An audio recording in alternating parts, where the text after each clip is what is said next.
ഇനി ഞങ്ങൾ മനസാദേവി അമ്പലത്തിൽ വന്നു. ദേവിയുടെ അമ്പലമാണ്. എന്നിട്ട് അവിടെ ചെന്ന് ഫോട്ടോ എടുക്കാൻ പറ്റുകയില്ല. എന്നാലും അതൊക്കെ കാണിക്കാം.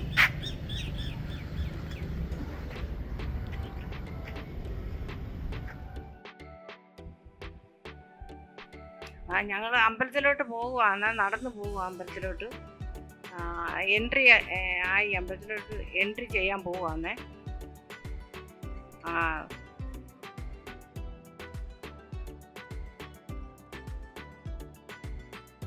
നല്ലൊരു ദേവിയുടെ അമ്പലമാണ്. കാണാൻ നല്ല ഭംഗിയാണ്, പ്രകൃതി ഭംഗിയുള്ള ഒരു അമ്പലമാണ്. നമ്മൾ നടന്നു പോകും, അകത്ത് ചെന്നിട്ട് പിന്നെ കാണിക്കാം.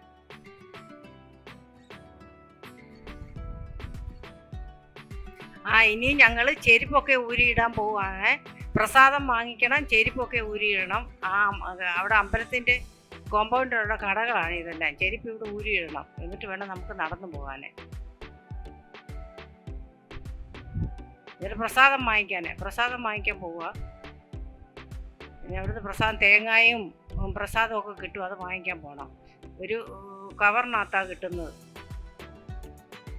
തേങ്ങയും സാമ്പ്രാണിയും അതെല്ലാം കിട്ടും. അതെല്ലാം കൂടെ വാങ്ങിച്ചിട്ട് വീണ്ടും പോകണം അമ്പലത്തിലേക്ക്.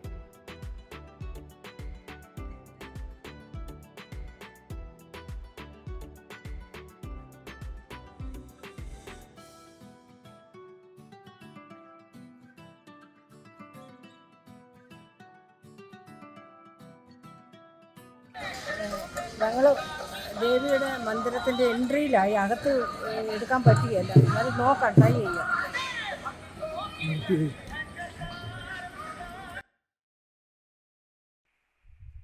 അമ്പലത്തിലോട്ട് പോവുക. ഇങ്ങനെ ക്യൂ നിന്ന് വളഞ്ഞ് വേണം അകത്തോട്ട് പോകാനേ. ഇങ്ങനെ ഓരോരുത്തർ പോകുന്ന ഇങ്ങനെ. എന്നിട്ട് വേണം, അത് സ്റ്റെപ്പുണ്ട്, ഒത്തിരി സ്റ്റെപ്പ് കയറി വേണം സ്റ്റെപ്പിലൊക്കെ ക്യൂ നിൽക്കണം. പിന്നെ പോലീസുകാരെല്ലാം പറഞ്ഞു തരും, തല തുണി ഇടാതെ കയറാൻ പറ്റത്തില്ല. അവിടെ ചെന്നിട്ട് എല്ലാവരും തല തുണി ഇട്ടുകൊണ്ടാണ് പോകുന്നത്, പെണ്ണുങ്ങളെല്ലാം.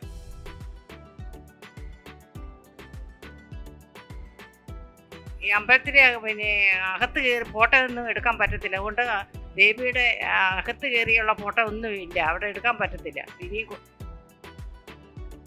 അകത്ത് ഉണ്ടാക്കിയില്ല ഞങ്ങളുടെ വീഡിയോ. അത് വെളി വന്നിട്ട് ഇപ്പം വീഡിയോ എടുക്കാൻ അകത്ത് പറ്റത്തില്ല. ക്യാമറ വെളിയിലെ സീനറിയൊക്കെ ഉണ്ട്. എന്ത് മഴ, ഒരു മണിക്കൂർ ഞങ്ങൾ ലൈനിൽ നിന്നിട്ടാണ് ഫോട്ടോ എടുത്തത്. ഇനി ഞങ്ങൾ അങ്ങോട്ട് പോയ ഇത് ബ്ലഡ്, അതിൻ്റെ കോമ്പൗണ്ടിലാണ് ബ്ലഡ് ഡൊണേറ്റ് ചെയ്യുന്ന സ്ഥലങ്ങളൊക്കെ ഉണ്ട്. അതുകൊണ്ട് അവിടെ ബ്ലഡ് ഡൊണേറ്റ് ചെയ്യുന്ന സ്ഥലമാണ് താഴെ കാണുന്നത്. പിന്നെ അമ്പലത്തിൻ്റെ സൈഡിലുള്ളതാണ് ഇതെല്ലാം.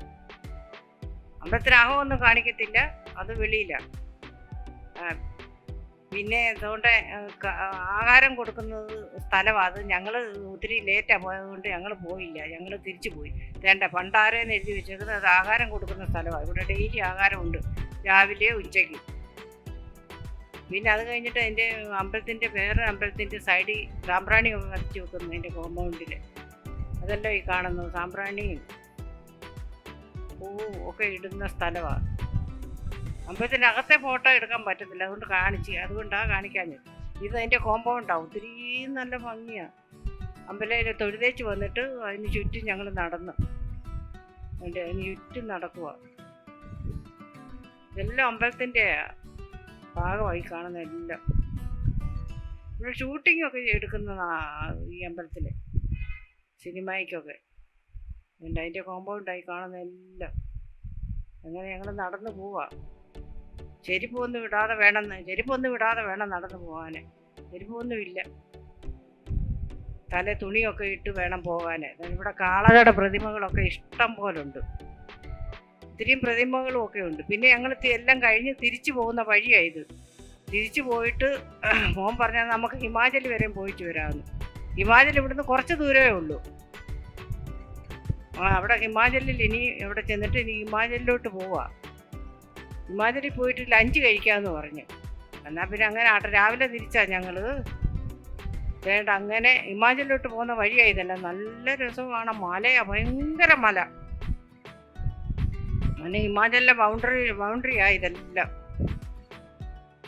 എന്തോ ഒരു ഭംഗിയാണ്ട് മല കണ്ടോ, ഹിമാചലിൻ്റെ മലകൾ കണ്ടോ, ഭയങ്കര മലയാ, നല്ല ഭംഗിയാ കാണാൻ, നല്ല ഭംഗി. അമ്പലത്തിൽ നിന്ന് ഞങ്ങൾ ഹിമാചലിൽ വന്നു. ഹിമാചലിൻ്റെ പാടേറിയായത് മലയേറിയായത് കാണാൻ നല്ല രസമാണ്. ഹിമാചൽ പ്രദേശമാണ്. ഹിമാചലായി എല്ലാ കാലത്ത് വീടുകളും മലകളും